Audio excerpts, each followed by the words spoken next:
अखिलेश सरकार में यूपी लोक सेवा आयोग से हुई भर्तियों की गड़बड़ी का जन अब बाहर आना शुरू हो चुका है। गड़बड़ियों की जांच कर रही सीबीआई की ओर से तीसरी एफआईआर दर्ज किए जाने के बाद यूपी लोक सेवा आयोग अब बैकफुट पर दिखाई दे रहा है। यही वजह है कि आनन फानन में यूपी लोक सेवा आयोग ने एपीएस यानी कि अपर निजी सचिव 2013 की पूरी भर्ती परीक्षा रद्द कर दी थी।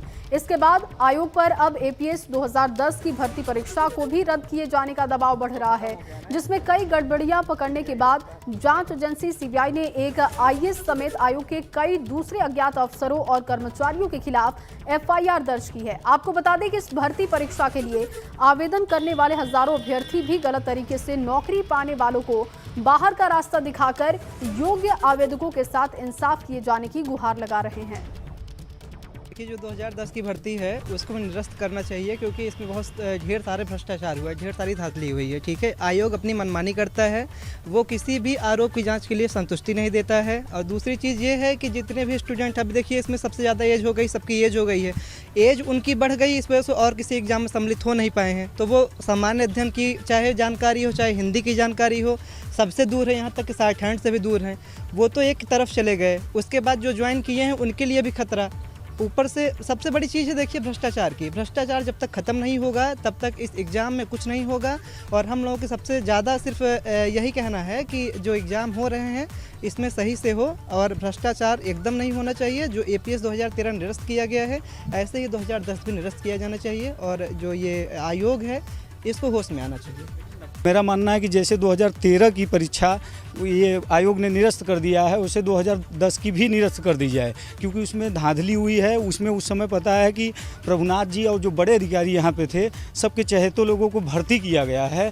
भर्ती इस आधार पे किया गया है कि कापी में छेड़छाड़ हुआ, 8% का इन्होंने मानक बनाया था जिसको फॉलो नहीं किया, 60 हैंड में इन्होंने लोगों को पास कराया। इसके बाद इन्होंने लोगों का रिजल्ट आने के बाद, पहले एलिजिबल होते हैं लोग, प्रमाण पत्र नहीं था कंप्यूटर का, उसको भी बढ़ा कि इन्होंने बाद में कंप्यूटर का इन्होंने प्रमाण पत्र लिया। तो इसमें धांधली मतलब हर माने बारी बारी से धांधली हर मोड़ पे इसमें हुई है। अब ये सब जान रहे हैं। ये हाई कोर्ट ने भी एक्शन लिया है कि जब तक सीबीआई जांच पूरी नहीं हो जा रही ज्वाइनिंग नहीं कराई जाएगी। भाजपा सरकार ने जितने वादे किए थे, ज़रा मुझे बता दीजिए, एक भी वादा पूरा हो? अच्छे दिन, 15 लाख, 2 करोड़ नौकरियाँ, किसानों को डेढ़े दाम, किसानों को तो नहीं मिला डेढ़ा दाम, भाजपा की संपत्ति जो है वो डेढ़ी बढ़ गई। तो कुल मिला के वैसे ये कि अभी वादा है, 4 साल हो गया, अभी किसी नतीजे पहुंचे नहीं, दोषी दंडित नहीं हुए। उनको तो छोड़िए, उन बेचारे नौजवानों का क्या हो जो उम्मीद लगाए बैठे थे कि ये दोषी दंडित होंगे और उनको मौका मिलेगा। मंत्रण के आरोपियों पर धाराएं बढ़ाई गई हैं। बड़ी जानकारी इस वक्त आपको दे रहे हैं। कोर्ट में एटीएस की अर्जी पर देशद्रोह के षड्यंत्र की धाराएं बढ़ी हैं। इसके साथ साथ एनआईए और एटीएस के विशेष जज ने 14 सितंबर तक जेल भेजा। कोर्ट में धाराएं बढ़ाने की अर्जी दाखिल की गई थी और अब देखिए जानकारी भी मिल रही है कि धाराएं बढ़ाई जाएंगी। कोर्ट में धाराएं बढ़ाने की अर्जी दाखिल की गई थी।